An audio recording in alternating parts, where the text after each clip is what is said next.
And I'll call to order this committee of the whole meeting of the Council of the Town of Saugeen Shores, and welcome all members and welcome everybody who's watching us on the live stream this evening. We're glad you're with us. The second item on the agenda then is disclosures of pecuniary interest. I'll ask any member if you have one of those you'd like to declare. Seeing none, of course, you can do that anytime if you need to. We have no additions or deletions or amendments. We have no open forum, but we do have one delegation from Aaron Laurie from the Lake Huron Center for Coastal Conservation, the Green Ribbon Champion. So, Ms. Laurie, the floor is yours. Hi, thank you. Good evening.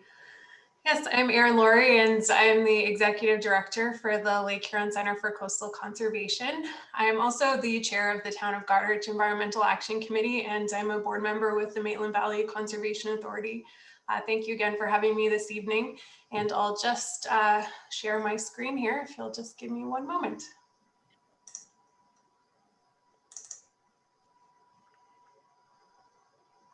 Okay. Hoping you can see my slides. Yes? Yep. Perfect.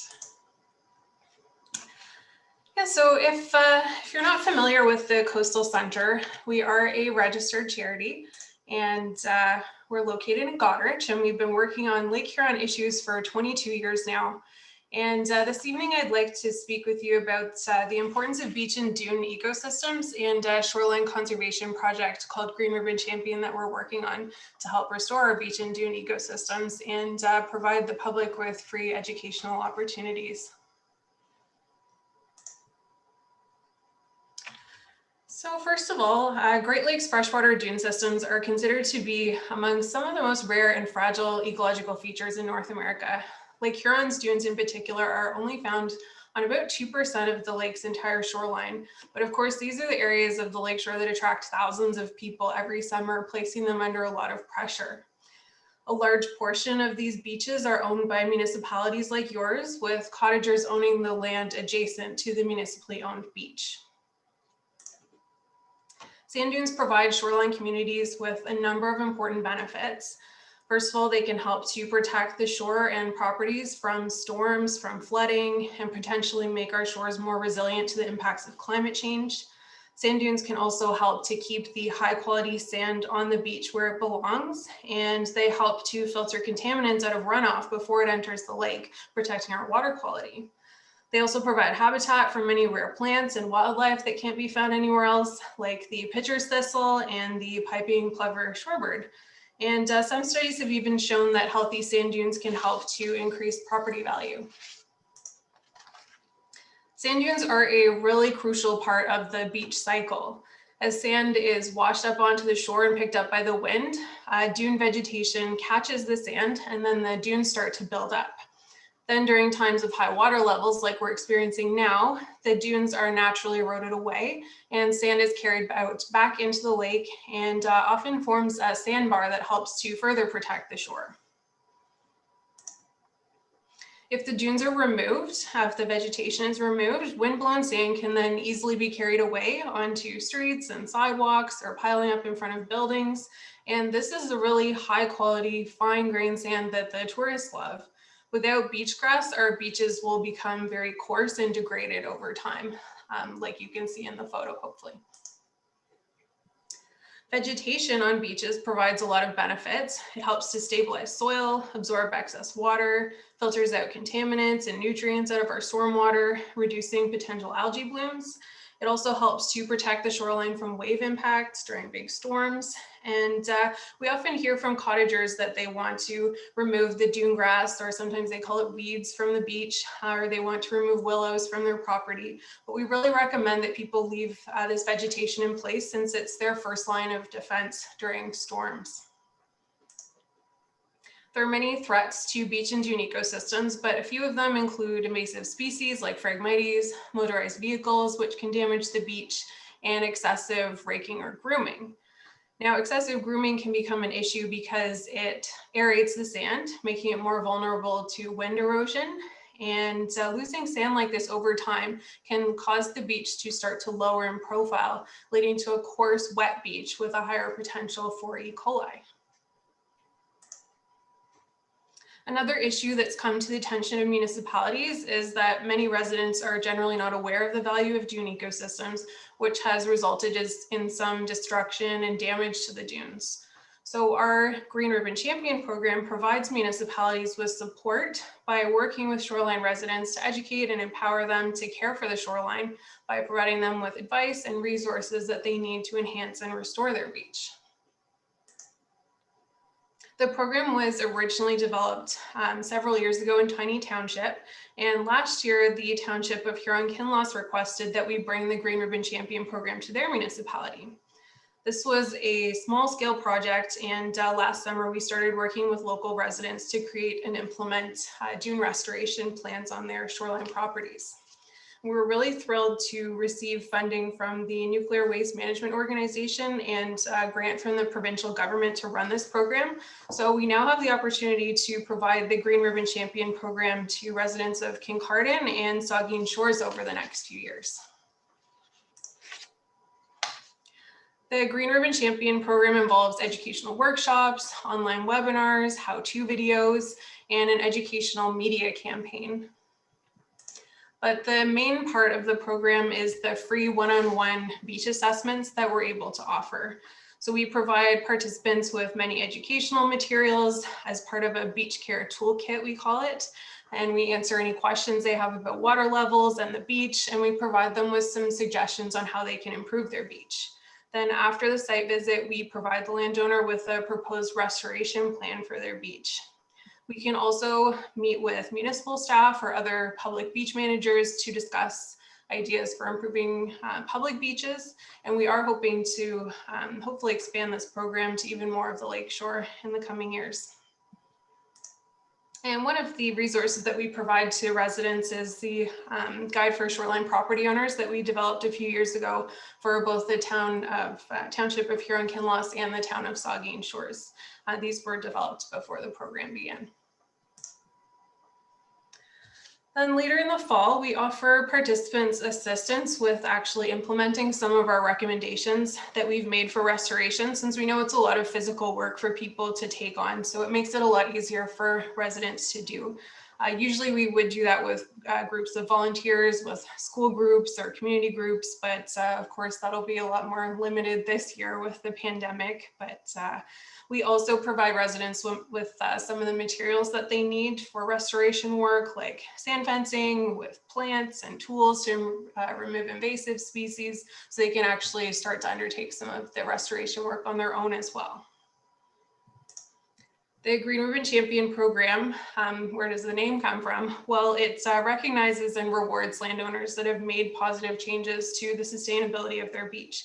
So we go out and we assess the beach, and landowners who already have a very healthy beach, or those who implement some of our recommendations, they're given this award called the Green Ribbon Champion Award, and that recognizes them as conservation stewards within their community.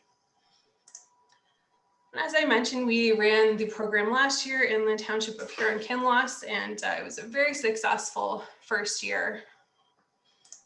And we're really looking forward to working with the residents of Saugeen Shores on this program over the next few years. So thank you very much for the opportunity to share this information about beach conservation and the program. And I'm very pleased to answer any questions that you might have about the program or about beaches in general. Thank you very much, Erin. I'm sure we'll have some questions. Are there any questions or comments from members of the committee? Councillor Grace. Thank you, Mr. Mayor. And hi, Erin, I'm sorry. Nice to see you again. And thanks for all the work that your group does. I have a question about your upcoming speaker series. And I believe the first presentation is on September 29th. It's virtually, right? And it's about water levels. If there are people who are interested in listening to that or some of the other topics that you are presenting, how would they get that information? Yes, so, well, usually we have a huge conference every other year on Lake Huron, but obviously that was canceled twice this year. So we've decided to do this online speaker series instead, so we could still get all of this great information out to people. So yes, the online conference will launch on Tuesday, September 29th. And we're doing that with a panel discussion from 3 to 5 p.m. And we have several experts, university professors, conservation authority staff, and someone from the coastal center as well, talking about water levels. So if anyone wanted to join in on that, you can just check out our website. It's lakehuron.ca/conference. Okay, thank you. Further questions from members?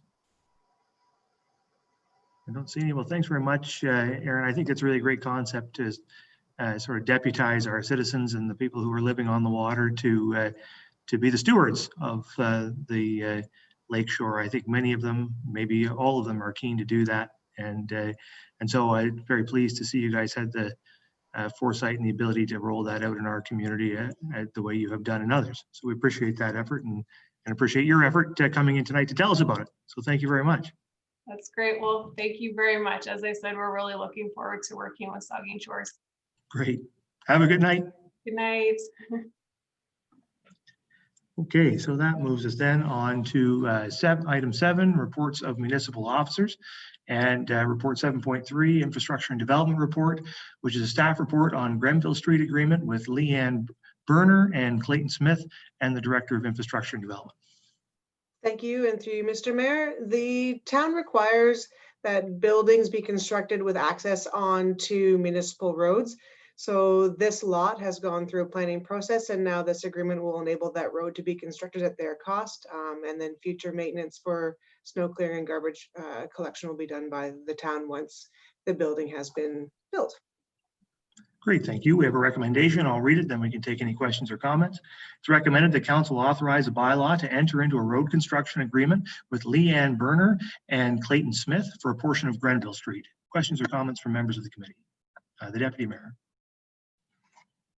Thank you, Mr. Mayor. And Amanda, I asked you a couple of these today, but I thought of some more. So the other residents who have access to the road, will they be paying a fair share of, or their share, or any share to the development of the road? As part of the agreement, through you, Mr. Mayor, we have a best efforts clause where we look to the next person who's going to come in for a building permit or planning application and then look to recover costs. It's a typical piece to our agreements to have that. Well, these properties will not be coming in for a building permit, but they'll be accessing the road because one's at the back of their property and the other has a driveway entrance onto this. I'm aware of one that has a driveway that now has their driveway onto Alice Street where it was supposed to be. Is that the one? Well, that's one. Yes, that's one of them. I don't know about the other one that you're referring to, but it's the property that butts up to it. So that's fine. But the one that put in the new driveway, it's a roundabout driveway. It has access to Grenville Street and to Alice. Will they have to close off the Grenville Street access, or will they be able to keep that? Through you, Mr. Mayor, it'll depend on what their driveway permit shows. So, as in what?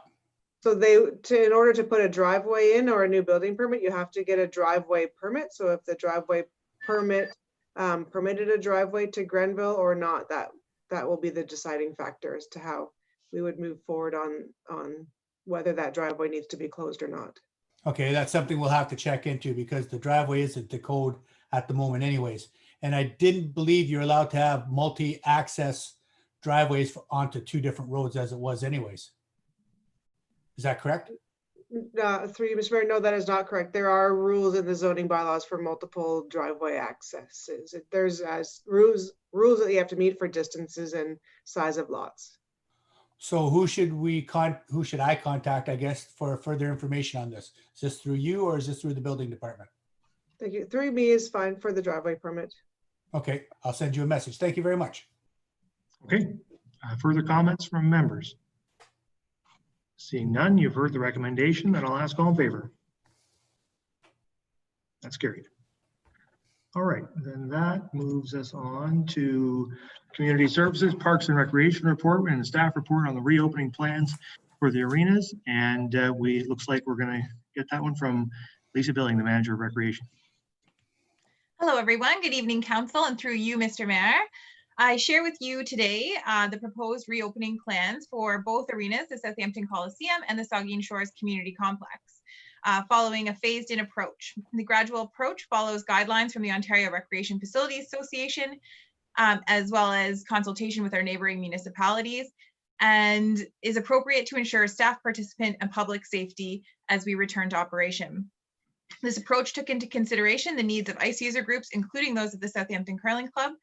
Consultation has been ongoing with minor hockey and the skating club, our two largest ice user groups, as well as the Saugeen Shores Winterhawks and our recreational teams. Phase 1 focuses on getting our minor sports back on to the ice. Phase 2 welcomes back our recreational teams as well as private rentals, and Phase 3 introduces a modified public skating schedule. A subsequent report will outline the approach to reopening our community halls and meeting spaces. And the time within each of these phases will depend on a variety of factors, including how staff and users are adapting to new facility protocols and requirements, as well as trends within the province and provincial guidelines. A community education campaign similar to the pool will inform the public about new precautions and measures in place to lower the risk of spreading and contracting COVID-19. Saugeen Shores Arenas, like many across Midwestern Ontario, are single operator facilities, and as such, enhanced building control measures, customer service delivery, cleaning and disinfection requirements are not sustainable in a single operator environment. Staff anticipate that additional staff resources will be needed during our prime time hours in order to meet these needs. And those hours would be filled with things such as controlling building access, directing patrons and providing customer service, continuously cleaning and disinfecting the facilities, as well as providing COVID-19 awareness and education. The anticipated cost to fill this gap is estimated to be between $20,000 and $25,000 between both arenas for the remainder of the year. There is approximately $15,000 remaining in our part-time budget lines for both of these facilities. That is a cost savings from this year not having facility staff in the facilities throughout the summer months to assist with our special events. Although there are added costs to reopening these facilities, our users have expressed a strong desire to resume their programs, and in particular, get our kids and youth back out on the ice. Thank you for your consideration this evening, and I welcome any questions. Thank you. There is a recommendation. I'll read it, then we can take questions or comments.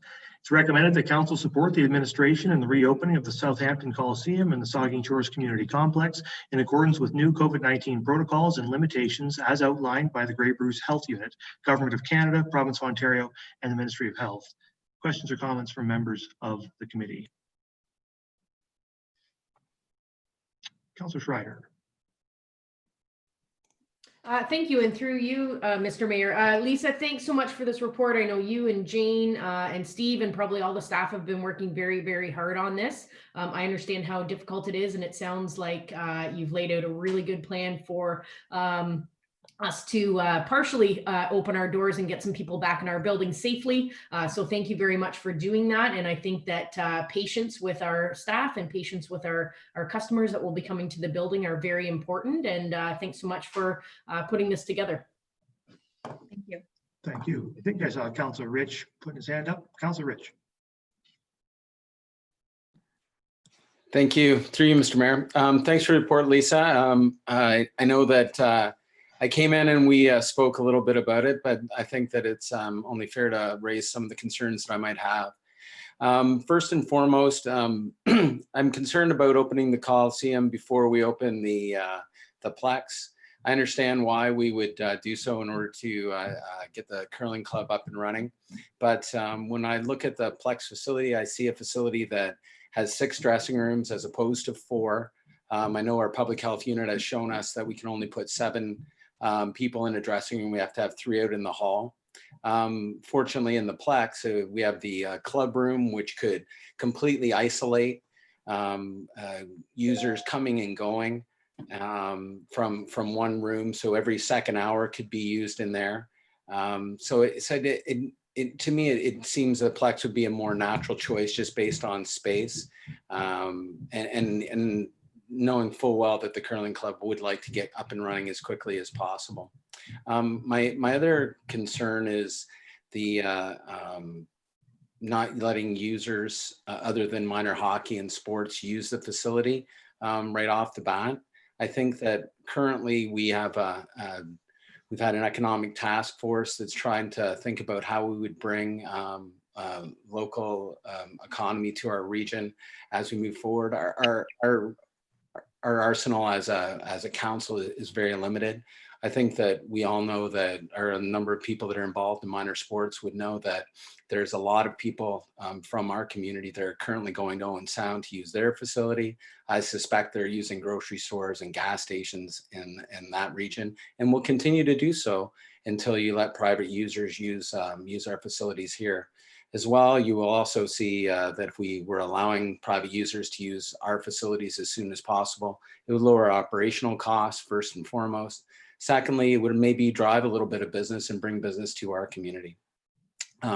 Those are a couple of my concerns. I think the main one, which I've made clear, I think the Plex would be a more appropriate location to open first, and I would like to see users from other communities and private users be able to use the facility as soon as possible, both to lower costs and to ensure we continue to drive economic development in our region. Thanks. Can you give some comments to that, Manager Recreation? Thanks, Mr. Mayor, and through you to Councillor Rich. I appreciate your comments, John, and certainly appreciate those considerations as well. Those are definitely points that we considered through this process. As the plan outlines and is proposed, we would see the Plex open 2 weeks after the Coliseum opens. So it really is not too far behind. A couple of reasons why I'm focused and have included as part of this proposal a phased-in approach that sees our minor sports teams get onto the ice first before we offer private rentals is because we know that they are eager to get onto the ice. Once they do, they have basically maximized the ice that we have available. Both of the user groups have expressed that they are in fact looking for additional ice than what they currently have available. So I think it's important to consider that as part of the plan. Additionally, some of our other neighbors and neighboring facilities have been operating for a period of time now. Some opened up immediately in July. Some have just kind of been staggering opening over the course of the month and will continue to. And their operators have had an opportunity to interact with the public in this new normal and this new facility operation in its entirety. So our operators have not had that opportunity yet. So I'm hesitant to, fill the arenas with both minor hockey and figure skating users as well as private rentals initially until we feel comfortable with what these new operations look like. Sure, Councilor Rich. Yep. Thanks. I really appreciate your response, Lisa. Can I just ask one follow-up question? What's your contingency plan if minor hockey is not ready to go when the arena is open? Thank you, and through you, Mr. Mayor. Our contingency plan would be to look at opportunity to pivot and welcome private rentals. We certainly can look at what that would look like, and we would be looking to them to provide similar to return to play or return to sport plans that we'll be looking for from the skating club and minor hockey. So we can certainly consider that once we've received a definitive answer from those other user groups. But for the meantime, that is why the rationale behind that phased-in approach. I think I saw Councilor Smith. Councilor Smith. Yes, thank you. And much like the others, we truly appreciate the information that was provided in this report. There are many people anxious to see this and other facilities continue to open and continue to provide a safe avenue for, in particular, our children to benefit. I am curious whether we had given any consideration financially to decreasing user fees, understanding that there will be a financial impact to the town. However, looking to the user groups who will see a significant decrease in revenue, either from inability to utilize the ice in the way that they would traditionally, so not having as many kids on the ice, or frankly, not being able to charge gate fees. Have we considered at all any reduced rates for nonprofit groups? Through you, Mr. Mayor, it is not something that we're looking at this time. If it is something that the groups brought forward to us, certainly something we could discuss. What we're hearing from our neighbors is that everyone at this point is moving forward with the fees. I will note that our minor sport fees for the ice rentals actually did not increase for the 2020 budget. So they're actually remaining at the 2019 rates, just not because of COVID, but just because. So. Councillor Smith. Yes, I just have a second question related to costs. So in your report, it identifies that there's an estimated $20,000 to $25,000 additional expense for both arenas. Can you just confirm that that means a total of $20,000 to $25,000 and not an accumulative total of 40 to 50? Through you, Mr. Mayor, that is correct. It is a total $20,000 to $25,000 split between the two rinks, not $50,000. Thank you. And I think it's important to note that as we talk about the cost to the user groups, that is a direct subsidy from the taxpayer to get these arenas up and running. It's a $25,000 additional spend to ensure that our minor hockey and figure skating and whatever other programs we can run will run this year. So I think there is, so the town is contributing financially to help ensure these programs proceed. And you know, it isn't an inconsequential amount of money either. I think I saw the deputy mayor. Thank you, Mr. Mayor. And through you, Lisa, several of my questions have been asked and answered. Councillor Rich asked about what if minor hockey's not ready? How do we fill it? And I think that's a big question. You know, our user groups, the older groups, I'm not sure what they're going to be doing. I know a lot of the people my age are saying, I got dressed as a kid. I'm not getting dressed and going to the arena much anymore. So we're going to have to look at alternatives to filling our ice time usage, because I don't want to see it sitting empty. And I'm sure you'll be all over that. And Councillor Smith asked the question as well about subsidizing, what the mayor himself responded with that the municipality does subsidize that, and we will be looking after it. The big question is, how do we get the word out? When will the word be out about extra ice if people need it? I know our system is kind of cantankerous of how to book extra ice. Unless you call in during the week, you can't get extra ice. So will we be looking at any ways of opening up some form of pay system, online booking, so that if there's ice available, once extra users are able to get in, that they can actually book the ice? I'm thinking especially Christmas time, because that's when a lot of teams shut down, and there's not going to be the tournaments this year that people are going away to. You know, it's a whole new ball game with how much ice is going to be used. But if we can find some way to open that up and make it available for people, that would be good. Do you have any suggestions with that? Thank you. And through you, Mr. Mayor, we can certainly look at options. Our existing software that we have allows the public to look for availability and reserve it, but it doesn't actually allow them to pay for the ice at that time. So that is something that we could look into with our service provider. I'm also anticipating that we will be putting in place a deadline, at least for the beginning, kind of up until the end of December, with our regular user groups, basically to indicate to us what ice we're probably putting it. I don't know, I'm thinking kind of October 1st, sometime somewhere around there, where they're going to need to commit to if they're playing this year, so we know how much ice we do have available. Certainly social media will be important in us communicating what we do have available, but we can certainly look at if we can leverage our online system a bit more efficiently and effectively to make those bookings easier for the public. Thank you very much. Okay, are there further questions? The Vice Deputy Mayor. Thank you, Mr. Mayor. And I see Jane, our acting CIOs, on the line here tonight and on Zoom meeting, and I see Sue and Daniel are here too. I'm just wondering, Mr. Mayor, I think we received news a short time ago about financial subsidy from the province of Ontario in terms of COVID-19 pandemic losses we've experienced. And I'm just wondering what that amount might have been. I think it was in the 500 range, but I can't exactly remember the number. Jane, I see you're on there. Do you know the number of that, what that figure is? Yeah, certainly. And through you, Mr. Mayor, it was just under $500,000. Yep.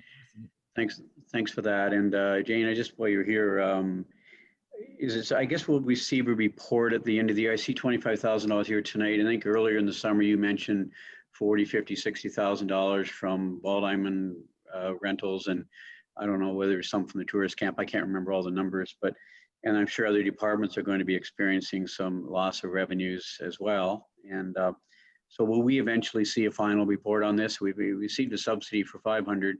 Are we confident we may be close to recovering that, or do you think it's going to be far and above the losses, or do we know that yet? Yeah, certainly through you, Mr. Mayor. We don't have a total right now. There are a number of variables that will go into the accumulative total for that. And it will stem right from the very beginning when we were purchasing abundant amounts of hand sanitizer, right up to redeployment of staff, and all of those variables will be considered. Our Director of Corporate Services is currently working on a report that we will be bringing forward to Council to certainly update them. We are aware that once that amount is spent, there are opportunities for additional funding we can apply for if needed. So we'll continue to monitor that to determine how and if we need to tie into those additional funds. That's great, Jane. Thank you. And so by year end, I mean, there'll be something by year end, of course, for budget. We'll see something, you know, the whole package. Correct. Okay, thank you for that. Okay, further questions or comments? I don't see any, so you've heard the recommendation, and I'll ask then, all in favor? That's carried.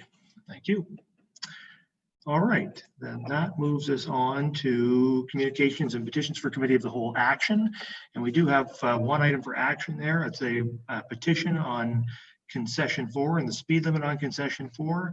And we'll look for direction from the committee. The Vice Deputy Mayor. Thank you, Mr. Mayor. And I just want to say thank you to Mr. Lang and Mr. Scattergood. I had the opportunity to meet with Mr. Scattergood and Mr. Lang on the weekend at their residence. And the situation on concession 4 is worsening. And I think particularly in light of County Road 25 now being closed, it's pushed all that traffic onto concession 4. And you know what they're saying to me, and I, of course, I travel that road every day as well, and it's been a bad situation over the years with speeding on concession 4, but it's gotten worse and a lot worse, and it's not uncommon, you know, to see cars in the 100-kilometer+ range turning off of Lake Range Road, turning easterly towards Highway 21, and they can hear the screeching tires coming up from the stop sign up to Highway 21, and the speed is high. And over the years, that the dynamics of that neighborhood has changed somewhat. There's 2 or 3 families now with young children. It's become dangerous. And so I certainly support what they're asking for here. I personally like to see a 50-kilometer zone in that area. I think they're asking for 60, but I am hoping, Mr. Mayor, we can send it back to staff for a recommendation. I hope we don't have to wait for the Transportation Master Plan to make this decision. I think it's a situation that needs to be fixed sooner than later. There are no speed limit signs on concession 4. I just want to give you 3 examples of why I believe it should be 50 kilometers an hour. Concession 10 from Highway 21 to the Doll Side Road, there's 10 or 12 residents along that road. That's a 50-kilometer zone. Concession 6 from Highway 21 running easterly past Lamont Sports Park, that's a 40-kilometer zone. Again, there are 8 or 10 residents along there.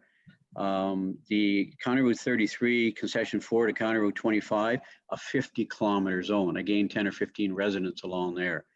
Concession 4 from the highway down to Lake Range Road, no speed limit signs, cars traveling 80, 90, 100 kilometers an hour. It's a dangerous area.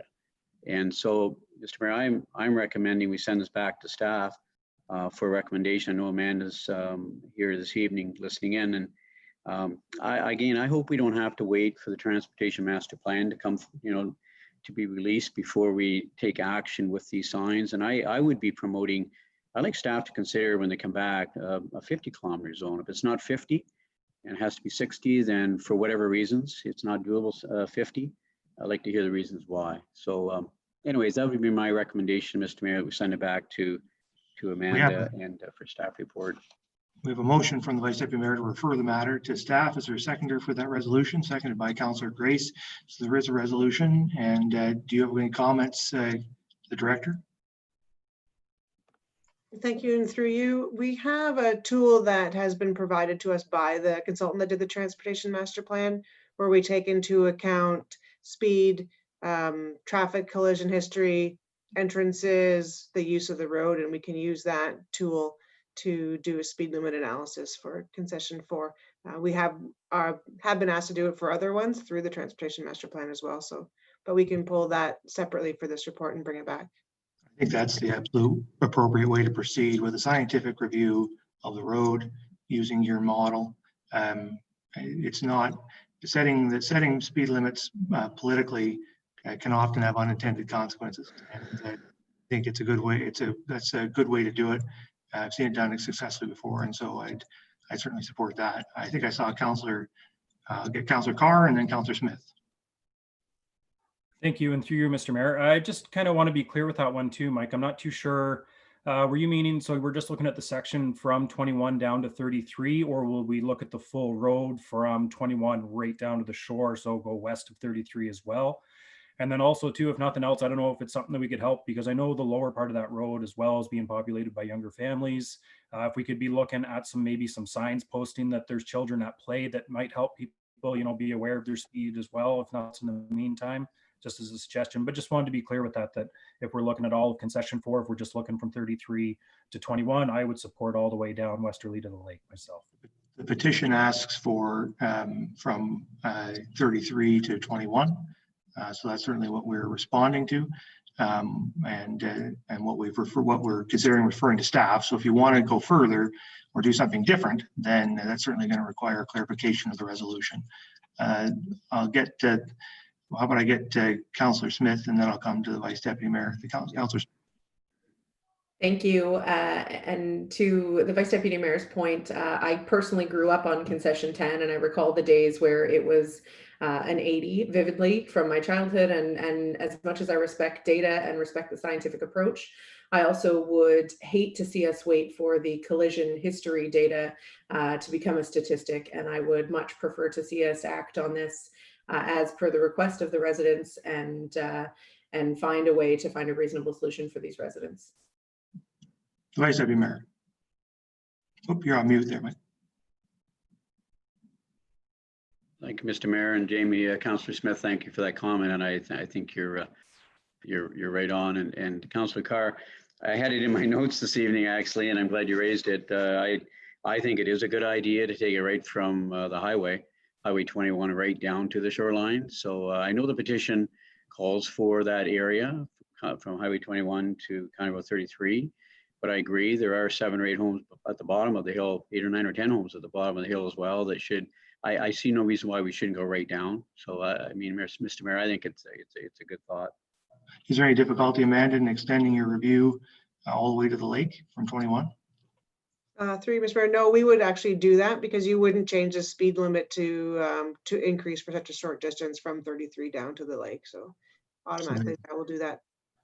All right, so that will form part of the review if you refer this petition this evening. Are there any further questions or comments to the resolution? So it is a motion to refer, and I'll ask all in favor. That's carried. Okay, so then that moves us on to, so we do have some communications, petitions for committee of the whole information. Are there any questions or comments to any of those items? Councillor Grace. Thank you, Mr. Mayor. I wanted to just make a comment about the report from Director Linthorne on the Municipal Innovation Council third quarter report, and particularly about the, I was really pleased to see the information about the potential for a partnership with the NII and the SVCA about enhanced mapping. Because I know that's something that the SVCA has been wanting. It will really help with planning applications. And so I actually corresponded with the director of the SVCA today and just clarified they're working on negotiating on an agreement. There isn't an agreement at this point, but she sees great potential in this. And I know it's a great need.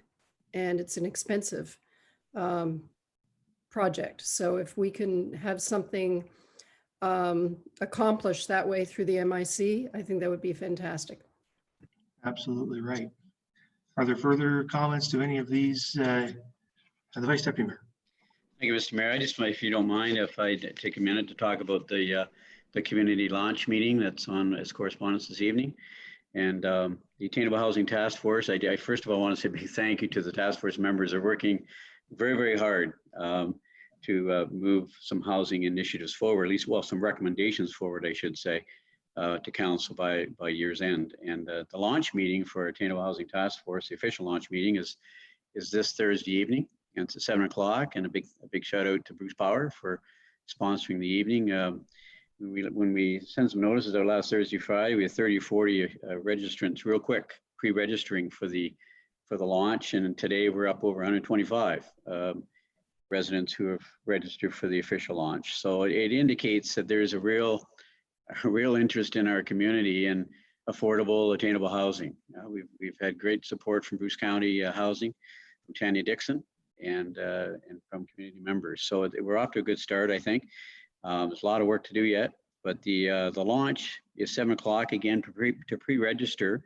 If members, the listeners can jot this down, it's www.saugeenshores.ca/attainable housing. So that's saugeenshores.ca/attainable housing. And there'll be some discussion Thursday evening about where we're heading as an Attainable Housing Task Force. I think Councillor Grace maybe a little later on is going to talk about the survey that's going to be launched this weekend. And this is a good opportunity Thursday night for our residents to, to share with the Attainable Housing Task Force their concerns, their thoughts around affordable housing, attainable housing, and pose any questions they may have of the Attainable Housing Task Force. So I think we're off to a good start. There's still lots to do.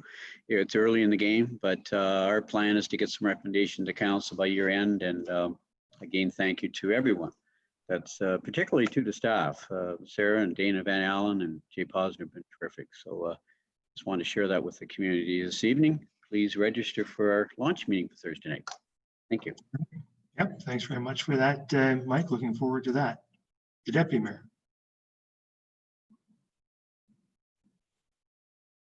Oh, you're on mute there, Donnie. Thank you, Mr. Mayor.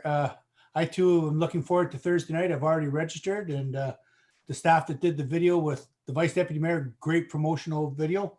I just want to comment on the MIC. When the MIC came to us, I know there was some trepidation amongst some council members about what it would do, what it would be doing. Looking at the 5 topics that are on here, waste management, I know this is going to be a big issue. The mapping of the Saugeen Valley with using the high-tech satellites is going to be fantastic.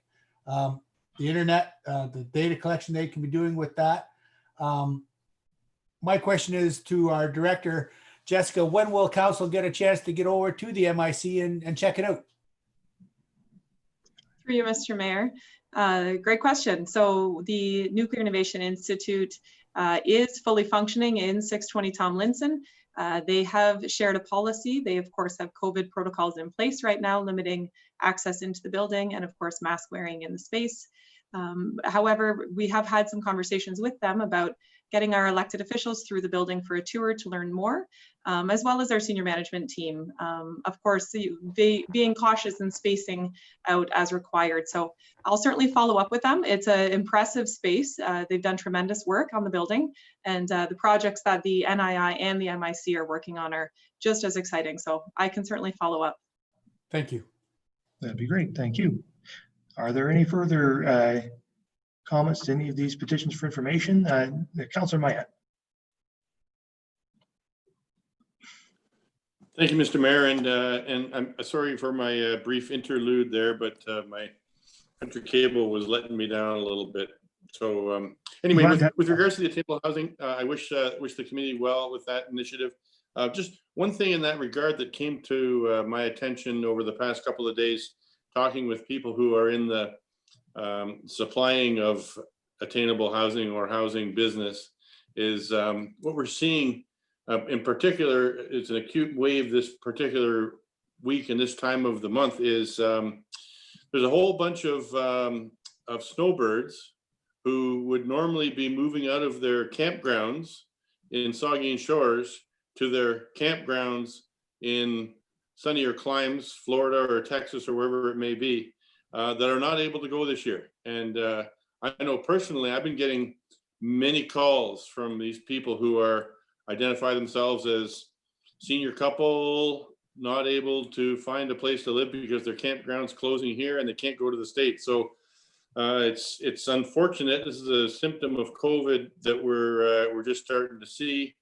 But what we're seeing is any vacancies that exist in Saugeen Shores and our surrounding community are quickly evaporating because these people are all pulling on straws trying to find a place to live for the winter because they can't go to their winter homes. So I just thought I'd bring that to your attention as a unforeseen circumstance and one of those COVID mysteries that we don't anticipate. Thank you.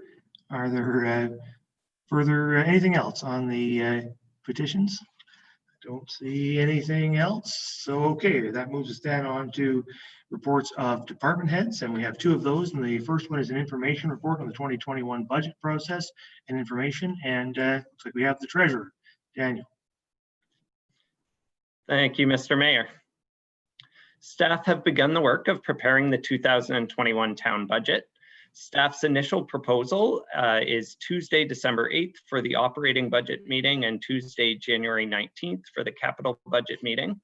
Earlier dates, such as November dates, would coincide with staff's implementation of our new payroll and HR information system software, among some other projects as well.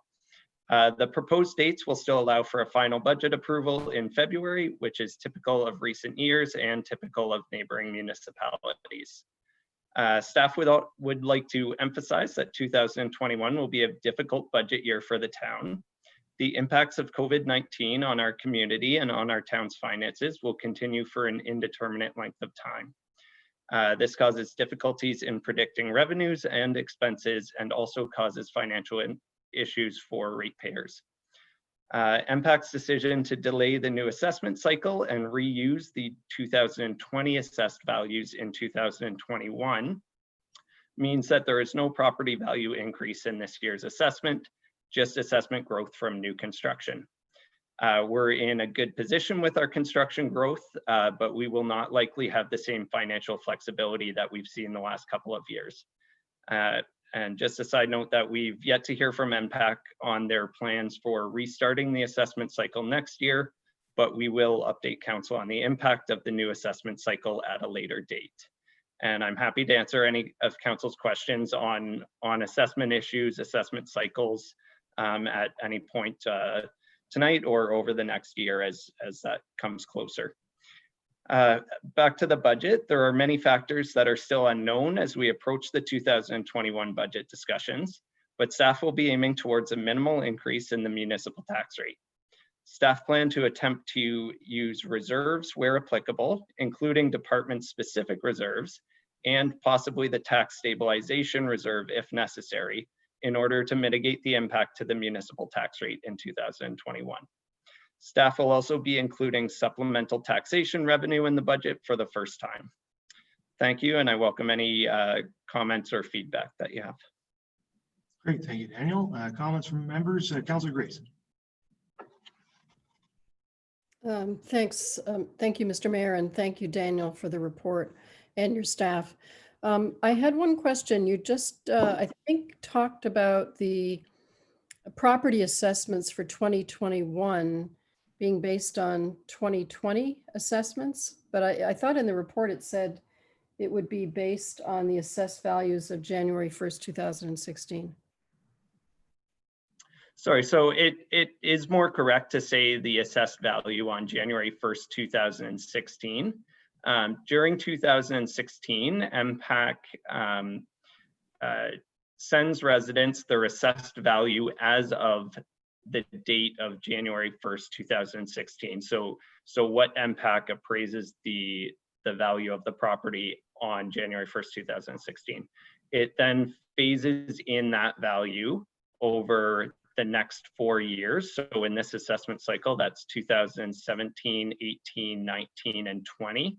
And this year, normally they would have sent out to residents in the summer of 2020 their new assessed value as of January 1st, 2020, which would then apply to the years of 2021 to 2024. But they've delayed it a year, and so the point being that the value in 2021 will be the assessed value on each property will be the same as it was in the 2020 tax roll, but it is the property value from January 1st, 2016. Thank you. Okay, further questions, Councillor Meyer?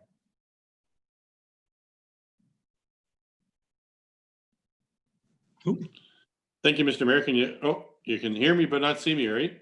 that's right. Okay, hang on, there we go. Yeah, just thanks, Daniel, for your presentation. Just use the term there that for the first time we will be using supplemental taxation revenue. Can you just in 40 words or less explain what exactly that means? Yep, so supplemental taxation revenue is the taxation revenue from property values that were not on the assessment roll at the beginning of the year.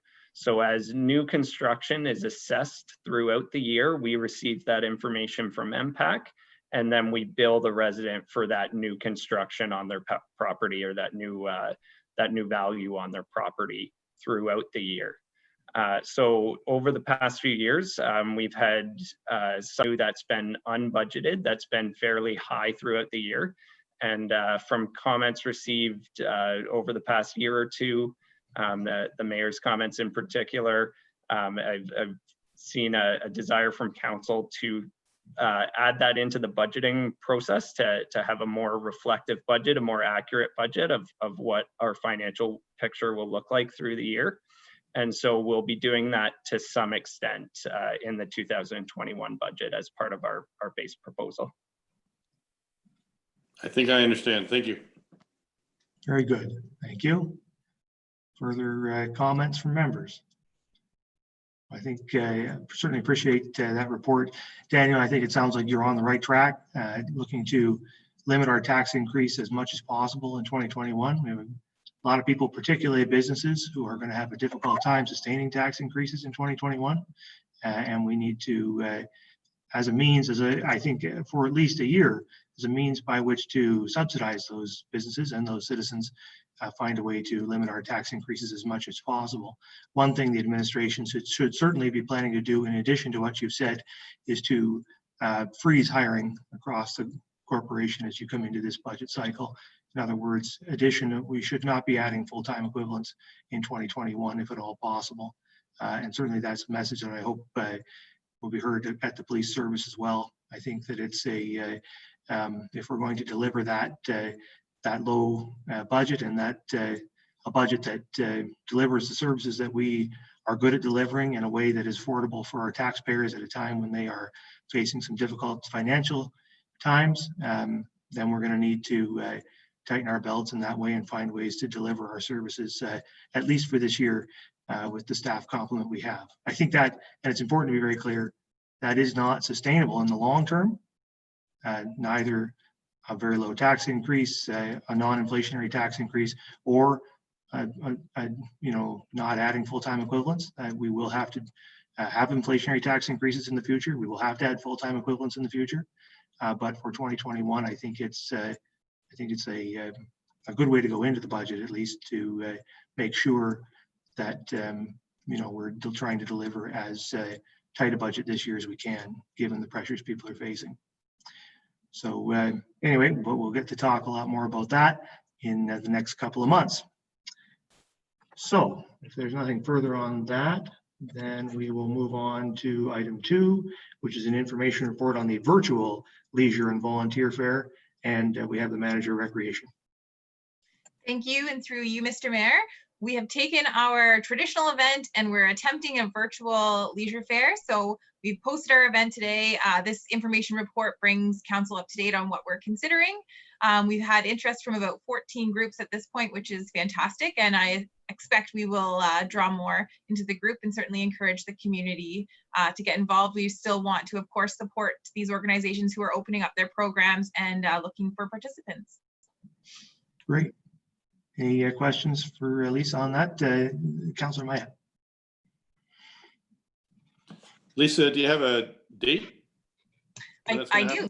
Yeah, so the event itself, even though it's live on Facebook now, we're highlighting groups over the next week and a half. And then next Tuesday, the 22nd, we will actually start posting into that Facebook event all of the registration and program materials from each of those groups. So this week, we're going to be spotlighting and highlighting the different groups that are participating. And then on the 22nd, starting at noon, we'll start promoting their programs, and we'll continue to promote their programs all the way through until the end of the day on the 23rd. So it's almost a 24-hour cycle. And how do people find you on Facebook? Is it on the town's Facebook page? Yes, that's correct. It is. It's an event that we posted. So if they just go to our town Facebook page, Saugeen Shores ON, they'll be able to find it there. Great, thank you. Councillor Grace. Thank you, Lisa. I think this is great that you're moving ahead with this. Is there any charge for the participants? There is no cost to participate. When we do it in person, we eliminated that fee last year as well to encourage more groups to be involved.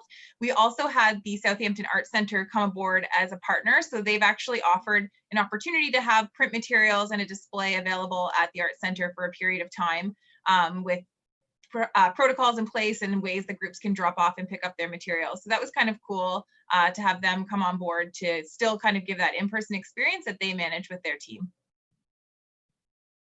Okay, Councillor Smith. Yes, thank you. And through you, Mr. Mayor, just a kudos to the team. This is an innovative approach. I've had the privilege of attending a number of virtual events this year so far since March. Some different varying experiences, but ultimately I think it's really important that the key demographic for this leisure fair is young families in some cases, and this actually allows for families who might otherwise have a challenging time attending to be able to attend virtually.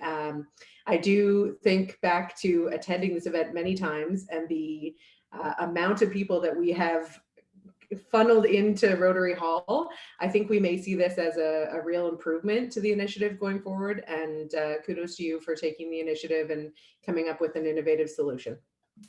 Thanks.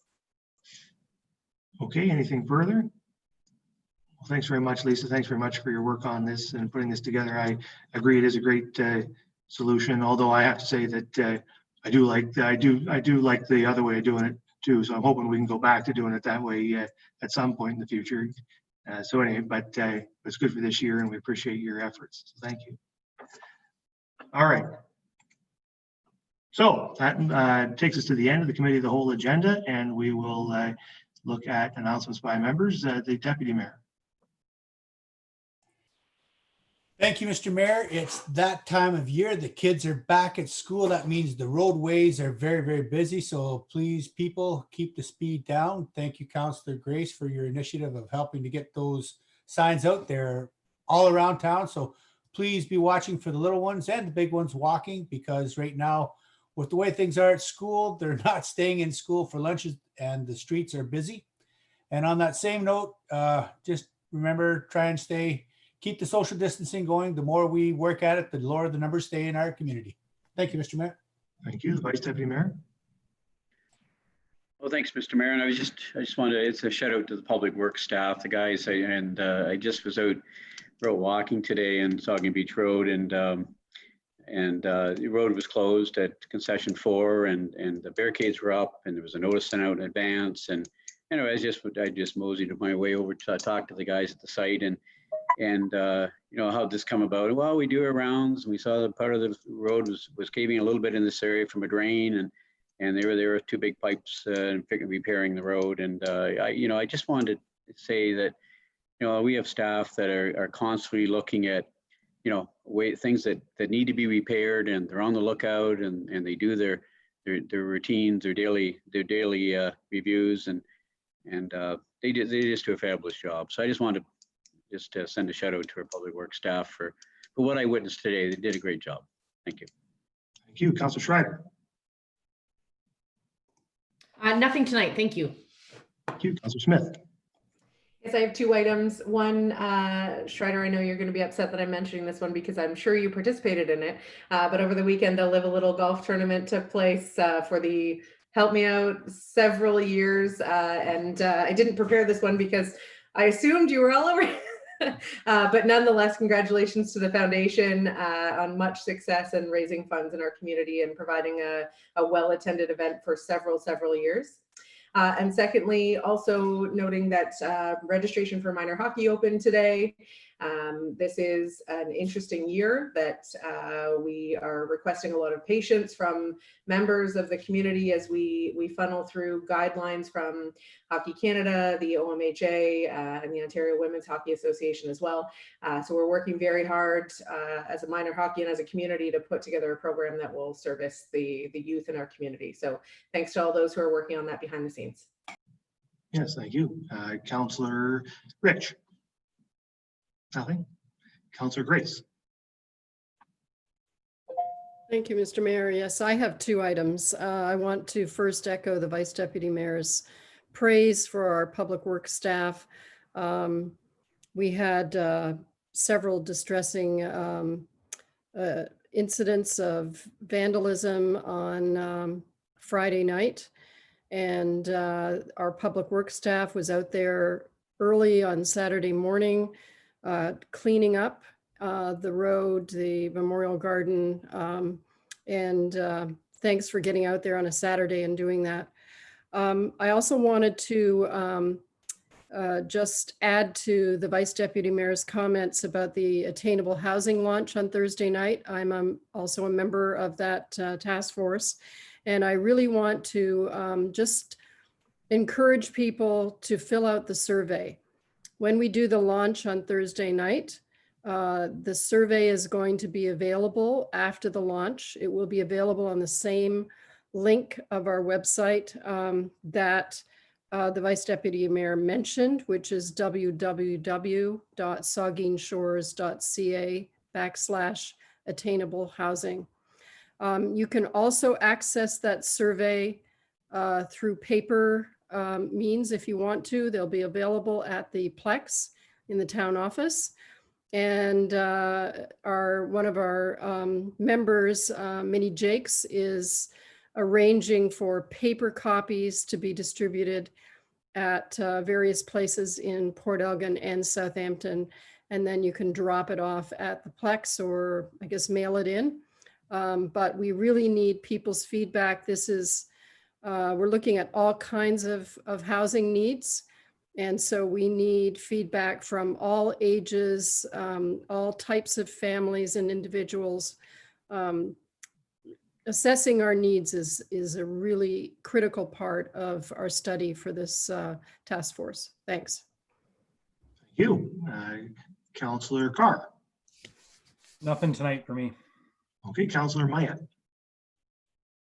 Nothing. All right. Then that brings us to the end of the agenda. I have nothing to add this evening, so we'll ask for a motion to adjourn. Moved by the Deputy Mayor, seconded by Councillor Carr. All in favor? The committee stands adjourned. We will reconvene at, quarter to the hour. So I will call to order this regular council meeting, and the second item on the agenda is disclosure of pecuniary interest. I'll ask any member if you have one of those you'd like to declare. Seeing none, of course, you can do that anytime if you need to. We have no additions, deletions, or amendments. We have no public meetings, so that moves us on to adoption of minutes. And I have a motion that council adopt the minutes of the council meetings of August 24th, 2020, and note and file the minutes of the committee of the whole meeting of August 24th, 2020 as presented. Is there a mover and seconder? Moved by Rich, seconded by Grace. Questions or comments to the minutes? Seeing none, all in favor? That's carried. That moves us then on to reports of the committee of the whole. And we have one report. It's infrastructure and development report regarding a waste management master plan. And there is a resolution that Council of the Town of Saugeen Shores adopts the Infrastructure and Development Report dated August 24th, 2020, recommending that Council receive the long-term waste management plan prepared by GM Blue Plan Engineering Incorporated dated August 2020. Is there a mover and seconder, please? Moved by Mattson, seconded by Schreider.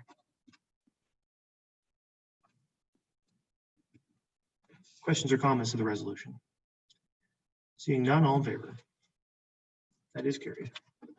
That moves on to reports of municipal officers, and I have two staff reports, and the first one is on the Port Elgin wastewater ultraviolet building award of tender.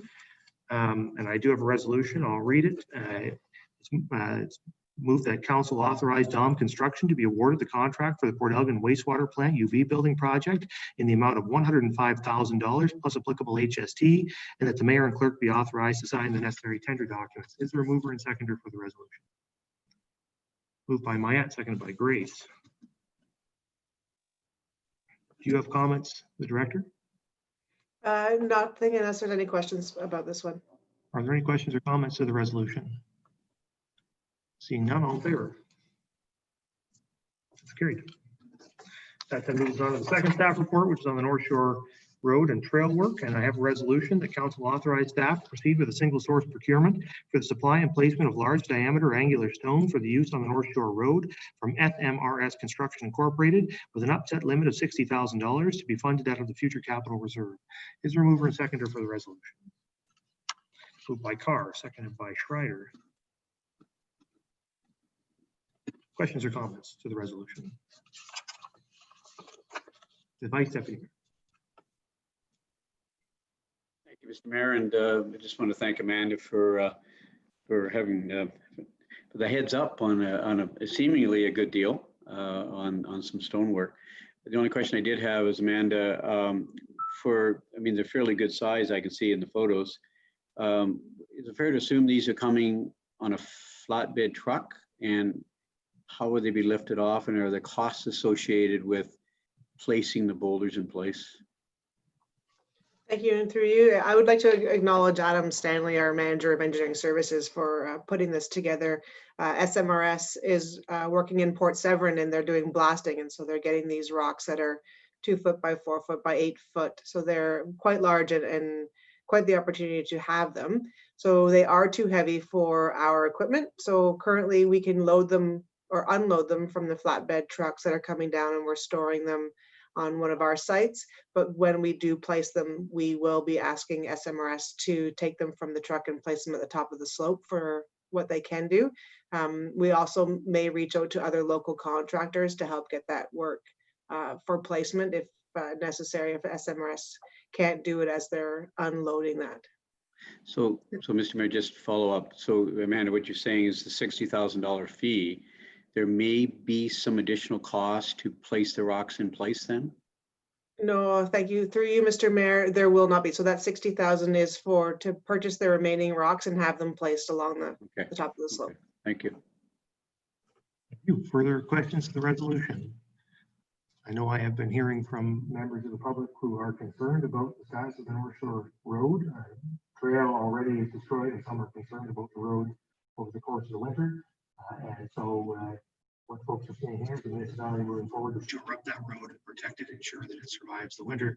And then we're going to have further work, we hope, in 2021 to figure out what we're going to do to restore the trail and repair the area. But folks can rest assured that the infrastructure itself, what is left of it, is going to be protected, and due to the hard work of the director and Mr. Stanley. So thank you for that.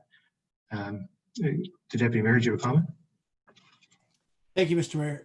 Yeah, I just want to commend Amanda and her staff. They're doing a great job. The flagpole in Southampton has also been undergoing some serious wind and wave action. The staff fixed it up about 4 or 5 weeks ago, but that last storm we had last Friday tilted the rocks again. So I don't envy Amanda and her staff for the work that they're going to have to do, but I appreciate what it is that they do. Yep. Get that? We got it. All right. Are there further questions or comments? I don't see any. So that's a good spot to leave it on. I'll ask all in favor. That's carried. All right, and then that moves us on to bylaws, and we have essentially two bylaws there. Does anybody want to draw out either of those bylaws for individual consideration? I see no requests, so I'll read the resolution. It's resolved that the following bylaws are hereby read a first, second, and third time and finally passed and sealed this 14th day of September 2020. 1/60/2020 being a bylaw to remove the holding H provision from lands described as Part Lot 13, Concession 13, being Part 1, Reference Plan 3R7204, Town of Saugeen Shores.